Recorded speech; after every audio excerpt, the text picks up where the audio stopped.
આખા ગુજરાતની અંદર અત્યારે દબાણ હટાવ ઝુંબેશ ચાલી રહી છે। એટલે કે જેટલા પણ નાના નાના ગરીબ લોકો છે એમની પાસે દસ્તાવેજ નથી પરંતુ ઘર છે, અને જો એ જ ઘર ગુજરાતના વિકાસની આડે આવે છે તો ક્યાંક જે બુલડોઝર છે તે એમના ઘર ઉપર ફરી વળે છે। મોટા મોટા બિલ્ડરો છે તેમને ક્યાંક સાચવી લેવામાં આવે છે। જો એમણે પોતાની વસાહત છે, કોઈ સારી બિલ્ડિંગ છે, એ ગેરકાયદે જમીન ઉપર, સરકારી જમીન ઉપર જો ઊભી કરી હશે તો એમને બચાવી લેવામાં આવે છે। આવું અવારનવાર આપણે જોયું છે અને આક્ષેપ પણ લાગ્યા છે।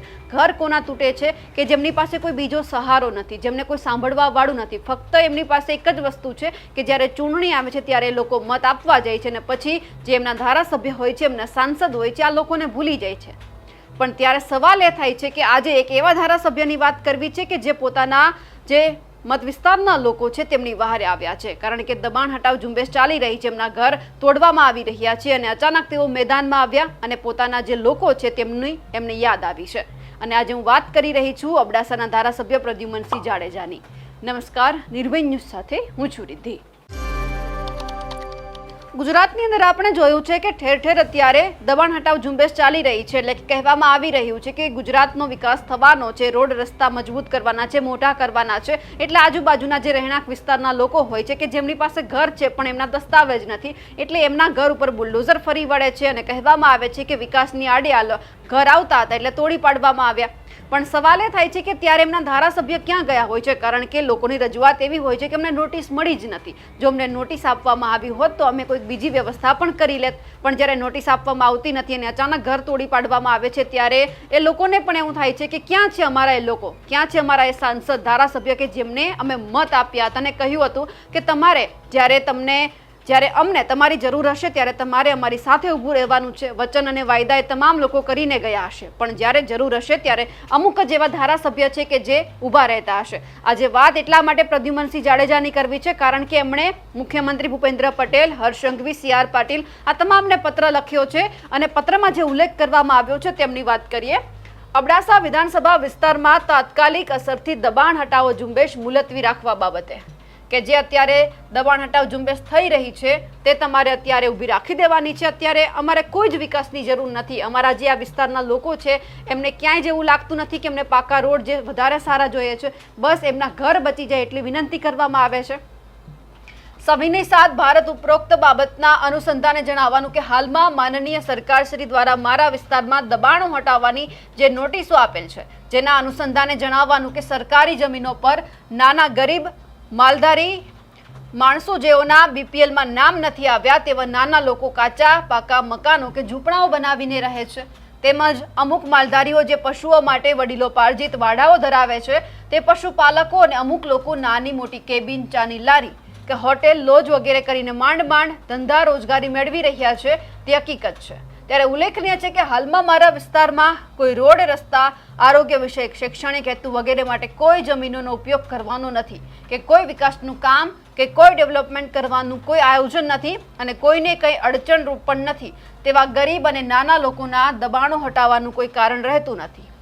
આપશ્રીને એવી પણ વિનંતી છે કે શહેરો અને મહાનગરપાલિકા વિસ્તારોમાં જમીનોની કિંમત છે ત્યાંની અને અહીંયાની પરિસ્થિતિ જુદી છે। આમ ગામડાઓથી શહેરોની પરિસ્થિતિ અલગ હોય છે। અહીં બોર્ડર વિસ્તાર છે, રોજગારીના સહેજે વાંધા છે, માટે જો અહીં આવું કરવામાં આવશે તો ના છૂટકે આ વિસ્તારના લોકોને અહીંથી સ્થળાંતર કરવું પડશે। તેમજ એક બાબત ખાસ જણાવવાની છે કે જો આ દબાણ કહેવામાં આવે છે તો અમારે તો જેમ પંચાયતી રાજ અમલમાં આવ્યું ત્યારથી આ ગામો રેવન્યુમાં ચડેલા નથી, તો શું આખા ગામોને દબાણ ગણવામાં આવે? આ સાથે જ એવું પણ કહેવાયું છે કે મોટા ગુનેગારો છે અને પ્રજા તેમનાથી ત્રસ્ત છે તેવા ગુનેગારોનું દબાણ હટાવવું વ્યાજબી છે, પરંતુ કોઈ વ્યક્તિ પર વર્ષો અગાઉ નાના મોટા કેસ થયા હોય અને હાલ કોઈ કેસ બાકી ન હોય અને કેસો પૂરા થઈ ગયા હોય અને હાલ સારી રીતે સામાજિક જીવન ગુજારી રહ્યા હોય તેવા લોકોને નોટિસો આપી કે દબાણ હટાવીને માનસિક ત્રાસ આપવો યોગ્ય નથી અને વ્યાજબી પણ નથી। અને આ સાથે જ કહેવામાં આવ્યું છે કે તેઓની ખનીજ ચોરી બંધ કરાવવામાં આવો પણ તમારા દ્વારા અવારનવાર રજૂઆતો કરવામાં આવે છે, તે બંધ કરાવો અને જ્યાં મોટા મોટા બિલ્ડરો અને ભૂમાફિયાઓ છે એમની જે જમીન છે અને એમની જે જમીન ઉપર અત્યારે ગેરકાયદે કોઈ બાંધકામ થયું છે તેમને હટાવવામાં આવે, બાકી જે નાના માણસો છે તેમના ઉપર આવી કોઈ જ કાર્યવાહી કરવામાં ન આવે। વધુમાં ઘણું બધું લખ્યું છે, કારણ કે અહીં હવે સમજવા જેવી વાત એ છે, કારણ કે હવે સીધું જ કહી દીધું છે કે અમે પ્રતિનિધિ છીએ, અમારી વાત તમારે માનવી પડશે। બિલ્ડિંગો બનાવીને દબાણો કર્યા છે કે તે જમીનો ખુલ્લી કરાવવી જરૂરી છે, તેમજ મોટા મોટા ઉદ્યોગોએ અને ખુદ ફોરેસ્ટ વિભાગ દ્વારા તેમજ ફોરેસ્ટની જમીનમાં પણ ઉદ્યોગો દ્વારા મોટે પાયે દબાણ કરાવવામાં આવી રહ્યું છે, તે ખુલ્લું કરાવવું જોઈએ। ત્યારે જે હોશિયાર માણસો છે તેવા લોકો તો આવી સરકારી જમીનો પાસ કરાવીને વેચી પણ નાખે છે, પણ જે અણસમજો અને નાના માણસો છે તેવા લોકો જ આવા દબાણો કરીને પોતાનું ગુજરાન ચલાવી રહ્યા છે। માટે કીડીના ચોરને 302 અને હાથીના ચોરને પણ 302। ત્યારે કોઈક નાના માણસની મજબૂરીઓ પણ સમજવાની પણ આપણે કોશિશ કરવી જોઈએ અને આના માટે થોડું મંથન પણ કરવું જોઈએ।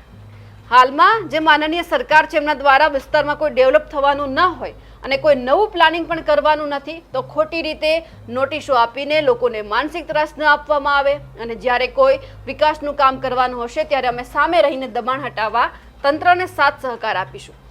હવે અહીંયા વાત આવે છે કે અમુક અધિકારીઓ પોતાની કામગીરી બતાવવા માટે નાના માણસોને કનડગત કરે છે।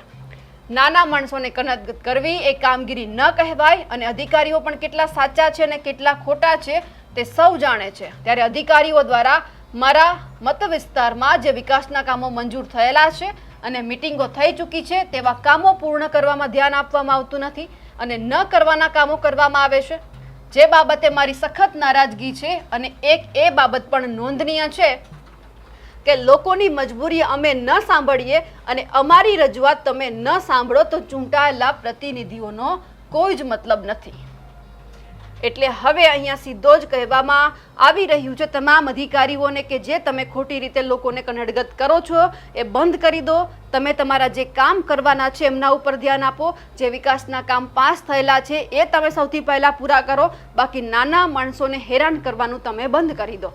એટલે ક્યાંક હવે એવું લાગે છે કે ધારાસભ્યને પોતાના લોકો યાદ આવ્યા છે, ચૂંટણી સમયે આપેલા વચનો યાદ આવ્યા છે, પણ સારી બાબત છે કે ધારાસભ્યને આવું અવારનવાર યાદ તો આવે છે કે એમના પણ લોકો છે, એ જે જગ્યા ઉપર બેઠા છે એમના જ મત વિસ્તારના લોકોએ નાના માણસો એમને ચૂંટીને મોકલ્યા છે। ખાલી પૈસાવાળા બિલ્ડર લોબીએ જેમને મત નથી આપ્યા, મત બધા જ લોકોએ આપ્યા છે। એટલે ધારાસભ્યની પણ ફરજ છે કે વિચારો તો બધા માટે એક સરખું વિચારો, કોઈ નાનો માણસ કોઈ મોટો માણસ અહીંયા નથી। એટલે હવે આવું દરેક ધારાસભ્યએ સાંસદે સમજવાનું છે કે તમે જે જગ્યા ઉપર તમે જે હોદ્દા ઉપર બેઠા છો એમનો તમે ઉપયોગ કરો છો તો તમારા માટે દરેક માણસ અત્યારે જરૂરી હોય છે, કારણ કે અત્યારે સામાન્ય માણસને તમારી જરૂર છે। જે રીતે ગુજરાતની અંદર દબાણ હટાવ ઝુંબેશ ચાલી રહી છે, ઘણા બધા નાના માણસો એવા હશે કે એમના મકાનો ગેરકાયદેસર રીતે હશે, હા એમની પાસે કોઈ એવા દસ્તાવેજ નથી, પણ તમે કોઈ બીજો ઓપ્શન એમને આપો કે જેથી કરીએ પોતાનું ઘર છે બીજી જગ્યા ઉપર લઈ જઈ શકે, એમનો પરિવાર બચી જાય।